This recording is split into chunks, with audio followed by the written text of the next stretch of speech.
From Craig Rolson in Europe, David Gerber in Brazil, and our editor-in-chief and publisher, Don Oshman, it's time for this week's Sunday Night Week in Review.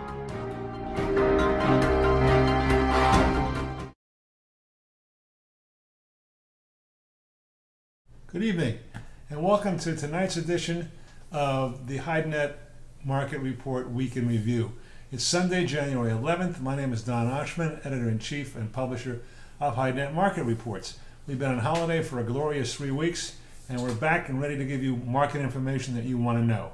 Of course, all of this is a overview of the real market information in depth, which you can get by subscribing to HideNet Market Reports, as you all regular viewers know. In Europe this week, Craig Rolson reports that the raw stock market opened up after holidays slow and unsettled. Currency is having a great influence on the market. People don't know whether to buy or sell, how to hedge it, how to calculate it, because I think the euro now is $1.17 to the dollar. I know last summer when we were there, it was about $1.38 or something. Huge difference. Most Southern European tanners only came back early to mid this week, so they're just first getting organized again, starting up their drums in their offices. The veal skin market is feeling the ramifications of this luxury slowdown consumption in China due to the graph. And apparently, this crackdown has taken away the corruption crackdown has taken away a lot of extra spending money in Chinese consumers' pockets. Generally in Europe, the buyer and sellers were sparring, a little bit weaker, a little bit softer. People didn't know, trying to get a footing. And nobody seemed anxious to buy, or nobody seemed anxious to sell, just seeing what they could do and getting a feel for the market. And again, the currency market is exacerbating any of this. Overall, the European economy, considering the state of the European economy, is not helping high prices. So there's a few things against it. In North America, steers stabilized this week, and the cow market actually went up a little bit in many selections, $1 or $2. However, the undertone continues to be not strong, not on a solid foundation for prices. So school is still out, or the question is still out. We're going to go up next week, we're going to go down, we're going to be steady. Read HideNet and find out. Texas sold down to $1 to between $98 and $100 FOB, which is the low we've seen since August. And that trend, well, maybe it's stabilized this week. I'm coming back from vacation, we'll both find out. Texas cow killer is expanding in Idaho. A prominent producer down there is tied up with Simplot, a big agri company in Idaho, to open up a new cow plant. There haven't been anything like that in seemingly forever, but this is state of the art. They're going to kill canner and cutter cows, and they think there's a need in that area with a state of the art packing plant. Nice to see something like that going on. Forecasts for prices are mixed to steady to maybe a little lower, and yet some people think maybe steers will turn around. It's been a long decline, so anything is possible. Latin America this week, David Holes, our editor down there, reports that there's an underlying softness in Brazil on fresh green hides, but prices haven't gone down since before the Christmas closings, Christmas holidays. However, Brazilian tanners are getting bids of $1.75 as opposed to $1.85 and $1.90 CFR per square foot.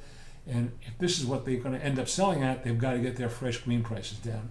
And they're having a problem doing that, but that can be expected, we think. Also in Argentina, wet salted prices were down a few cents. Crust was lower in Argentina a little bit, and finished leathers. So that area is coming down. Starting today, I guess it was, the Coromoda, which is the area's biggest shoe fair, goes through Wednesday, I think, and neighboring countries come into Sao Paulo to attend that fair. Tanners are there. The whole industry is there because they want to see what's going to happen, and hopefully that show will prove to be some success compared to 2014 for the Brazilian footwear manufacturing industry, which did not do well at all. And of course, times aren't booming in Brazil and in that region either. Look at Latin America, look at Argentina, and so on and so forth.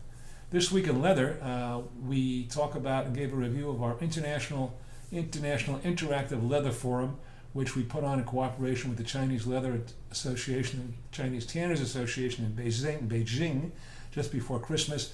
We're going to have it translated, should be ready for viewers in about a week. If you send a email to forum, F-O-R-U-M, at HideNet.com, we'll put you on the list to tell you when you're going to be able to see this very, very interesting hour-long forum between representatives from He-Man Prosper, the Vice President of He-Man Prosper, and the President and Vice President of the Chinese Association. Very interesting, topics and conversations, just send an email to forum@HideNet.com. If you're already in trial, already a subscriber, you'll get the notification how to register to see this event. Also, we're planning more events in the end of this month or into early February, HideNet forums with leaders in the American industry. We'll talk about that more when it goes on.